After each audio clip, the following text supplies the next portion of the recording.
Hello everyone.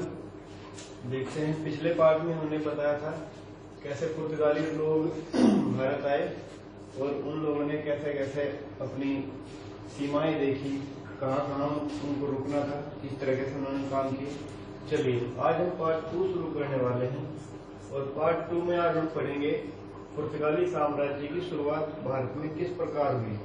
देखिए, पुर्तगाली लोग भारत में अपना संचालन करने के लिए उन्होंने एक ऐसा व्यक्ति चुना जो भारत में तटीय क्षेत्रों पर या कुछ अन्य क्षेत्रों पर निगरानी रखता था। पहला कार्य निगरानी रखने का था।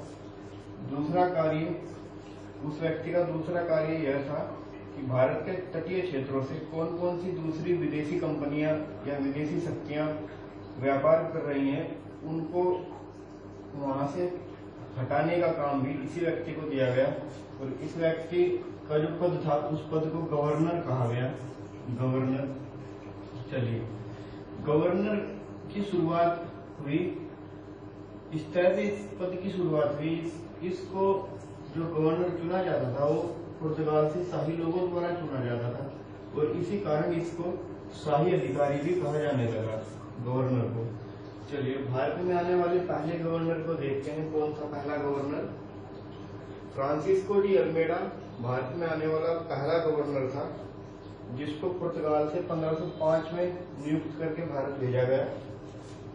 इसको काम दिया गया कि जितने भी यहाँ पर अरबी शक्तियां काम कर रही हैं, आप उन सबको नष्ट करोगे, हटाओगे, वहां पर अपने देश स्थापित करोगे, अर्थात अपने समुद्री अड्डे, व्यापारिक अड्डे स्थापित करोगे।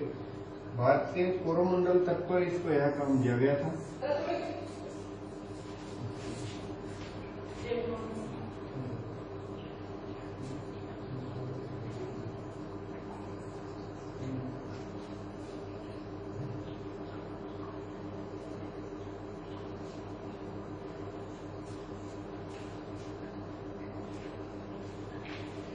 देखिए, कोंकण तट पर भी कुछ ऐसी घटनाएं देखने को मिली, लेकिन कोरोमंडल पर ज्यादातर अरबी शक्तियां व्यापार करती थी। उसी को मद्देनजर रखते हुए यह काम फ्रांसिस्को डी अल्मेडा को सौंपा गया। देखिए, जब फ्रांसिस्को डी अल्मेडा ने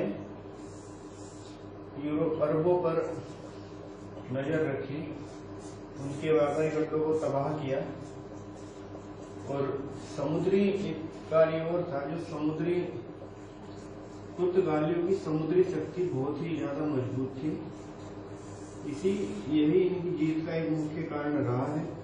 देखिए, समुद्री शक्ति, नौसेना मजबूत होने के कारण ही पुर्तगालियों ने या अल्मेडा ने अरबी जहाजों को नष्ट किया और अपना साम्राज्य बढ़ाते चले गए, लेकिन नष्ट किया। यहाँ तक की बात क्लियर।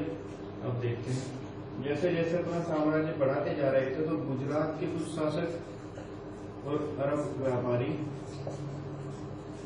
नाराज हुए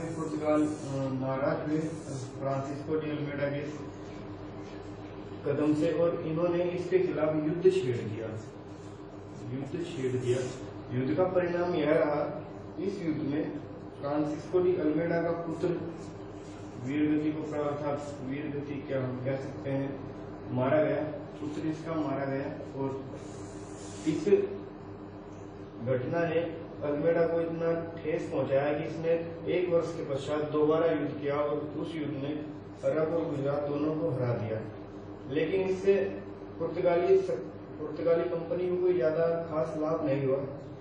इसी कारण पुर्तगालियों ने दूसरा गवर्नर भारत में भेजा, अल्फांसो डी अल्बुकर्क। यह भारत में आने वाला दूसरा गवर्नर था पुर्तगाली। देखिए, इसके बारे में थोड़ी सी चर्चा करेंगे। 1503 ईस्वी में यह एक मामूली सा अधिकारी नियुक्त होकर भारत आया था, मामूली अधिकारी। लेकिन इसकी कुटिलता को देखते हुए इसकी कुटिलता को देखते हुए 1509 ईस्वी में इसे भारतीय पुर्तगाली गवर्नर बना दिया गया। पुर्तगाली गवर्नर बनाया गया।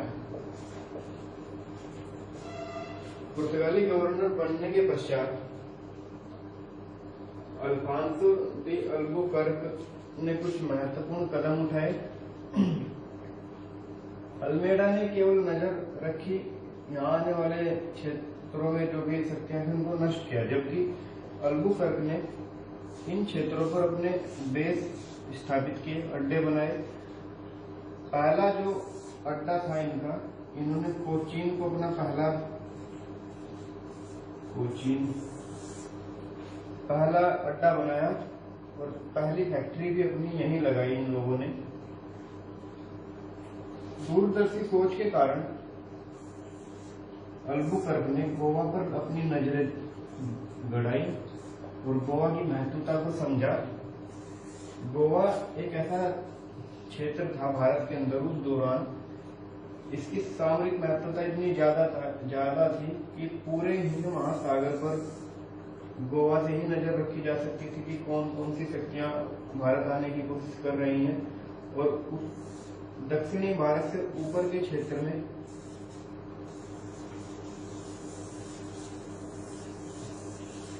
जितने भी राज्य हैं और इन राज्यों के जो राजाओं की गतिविधियों पर भी गोवा से नजर रखी जा सकती थी। इस महत्वता को देखते हुए 1510 में अल्बुकर्क ने गोवा पर हमला किया। उस दौरान 1510 में गोवा का जो शासक था वो बीजापुर का सुल्तान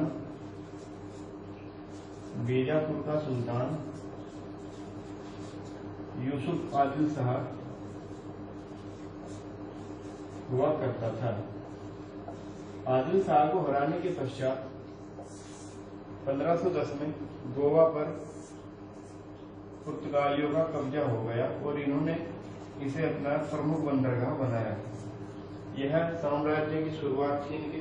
अगले पार्ट में हम चर्चा करेंगे व्यापार पर इन लोगों ने किस प्रकार अपना प्रभुत्व किया और किस प्रकार व्यापार को आगे बढ़ाया, कहां कहां इन लोगों ने फैक्ट्रियां लगाई। इन सब बातों पर हम चर्चा करेंगे। आप स्क्रीनशॉट ले सकते हो।